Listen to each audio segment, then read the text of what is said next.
People in my city called it Black Hollow Estate, but that wasn't its real name. The sign at the rusted gate still read Sunridge Housing Development in faded blue letters, though no one had called it that in over 20 years. The city tried to erase it from maps. Taxi drivers refused to stop near it, and if you asked older residents why the place was abandoned, they would always say the same thing. Too many people moved in, and not enough ever moved out. I didn't believe any of that. Back then, I was a small YouTube creator desperate for a breakthrough. Urban exploration videos were blowing up, and abandoned places pulled views like magnets. When I heard about an entire unfinished housing project sitting empty at the edge of the city, I knew this was my chance. Dozens of identical concrete apartment blocks, hundreds of empty homes, no security, no fences, just silence. I went alone. That was my first mistake. The air changed the moment I stepped past the gate. It felt thicker, warmer, like the place was breathing out on me. The road into the estate was cracked and sunken, weeds bursting through the asphalt like veins. On both sides stood rows of grey buildings, 4 stories high, windows bunched out like hollow eyes. Some doors were missing, some hung open, some were sealed shut with concrete from the inside. That should have scared me. But what really unsettled me was the sound. There were no birds, no insects, no wind, just my footsteps echoing far longer than they should have. I turned on my camera and started talking, pretending I wasn't nervous. This place was abandoned during construction in the early 2000s, I said. Official reports say funding issues, but locals claim a noise cut me off.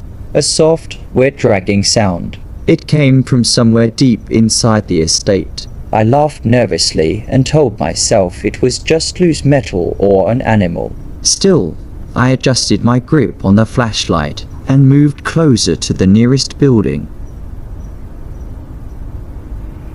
The stairwell smelled like mold and rot. Graffiti covered the walls, but it wasn't the usual tags or names. It was numbers. Apartment numbers. 3A, 2C for B. Repeated again and again. Scratched deep into the concrete like someone had used their fingernails. On the second floor, I found the first apartment with the door still intact. Inside it looked lived in. A plastic chair sat facing a black wall. Dusty plates were stacked neatly on the floor. A child's shoe rested by the doorway. No electricity, no running water, but someone had been here recently. I raised the camera, whispering now, and noticed something strange. Every mirror in the apartment was shattered, except one. A tall mirror leaned against the bedroom wall, completely intact, its surface cloudy with age. As I moved closer, my reflection didn't match my movements exactly. I lifted my hand. The reflection hesitated, then smiled. I stumbled backward so hard I hit the wall, heart pounding. When I looked again, the mirror was empty, no reflection at all. I ran. By the time I reached the courtyard at the center of the estate, the sun was already sinking. Shadows stretched unnaturally long between the buildings, twisting as if they didn't belong to anything solid. That's when I started hearing voices. Not shouting, not screaming, whispering. They came from every direction, overlapping, too quiet to understand, but impossible to ignore. It sounded like dozens of people speaking at once, all just out of reach. I shouted, "Hello?" The whispers stopped.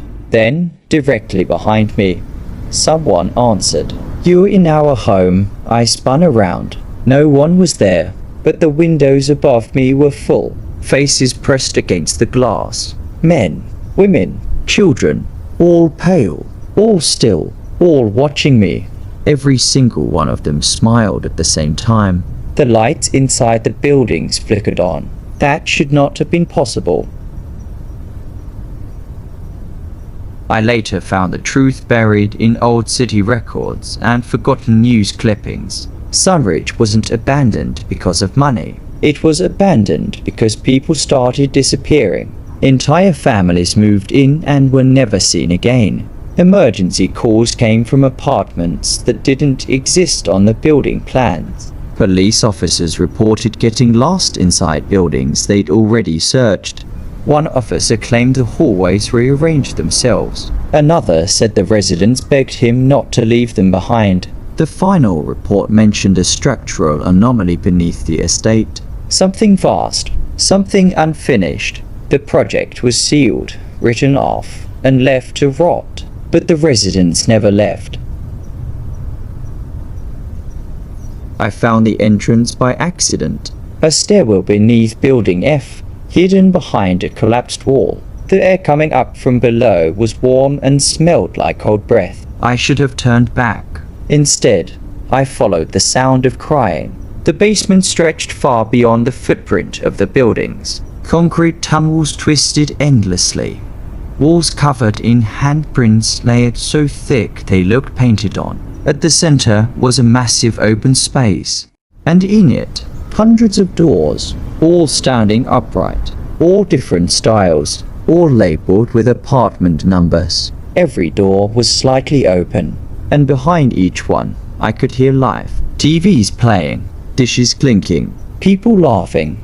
A normal neighborhood. Trapped. A voice spoke from the darkness behind me. You can leave, it said, but only if you take someone's place. The doors began to open wider. Hands reached out, begging. I ran until my lungs burned. I don't remember how I got out. I don't remember crossing the gate. I only remember waking up in my car miles away. Camera still recording. Battery somehow full. When I reviewed the footage, most of it was corrupted, except the last clip. It showed me standing in front of one of the apartment buildings, smiling at the camera. Behind me, in the window, someone else was wearing my face. A week after I uploaded the video, the views exploded. Comments poured in from people claiming they recognized the estate, claiming they used to live there, claiming their relatives never came back. Last night, I received an email. No sender, no subject, just a single sentence. Your apartment is ready. Outside my window, I can hear dragging footsteps, and somewhere nearby, a door is opening. If you're still watching this, then you made it out. Most people don't. I debated deleting this video. The city doesn't want it online, and the last person who explored Black Hollow never uploaded their footage. But if this video disappears, you'll know why. Subscribe now, not for content, but so you can come back and check if I'm still here. Because if I stop uploading, don't come looking for me.